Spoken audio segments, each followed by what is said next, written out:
In today's video, I'm going to teach you how to block emails on Outlook. If you keep getting unwanted messages from a certain sender, Outlook makes it very easy to stop those emails from reaching your inbox.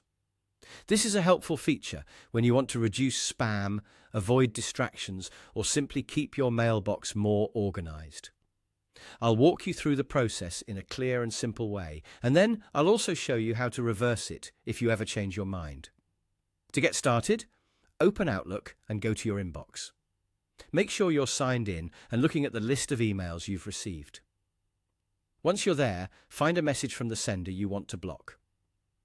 It's important to open or select a specific email from that person because Outlook uses that message to identify the sender you want to block.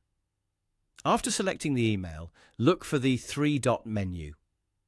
This is usually located near the top of the message or in the toolbar, depending on the version of Outlook you're using.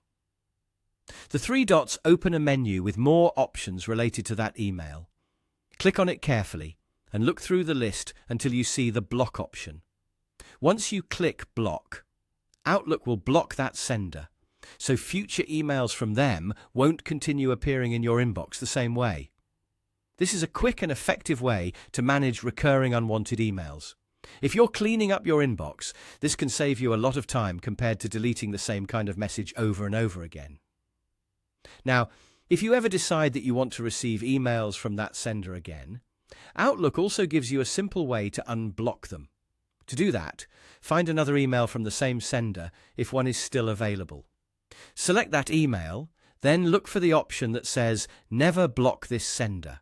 In some cases, the wording may appear slightly different depending on your Outlook version, but it will mean that the sender is being removed from your blocked list.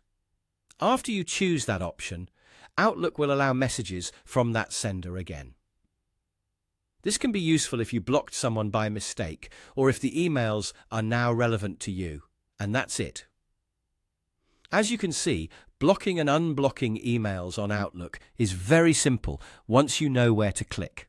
It's a small feature, but it can make a big difference in keeping your inbox cleaner and easier to manage.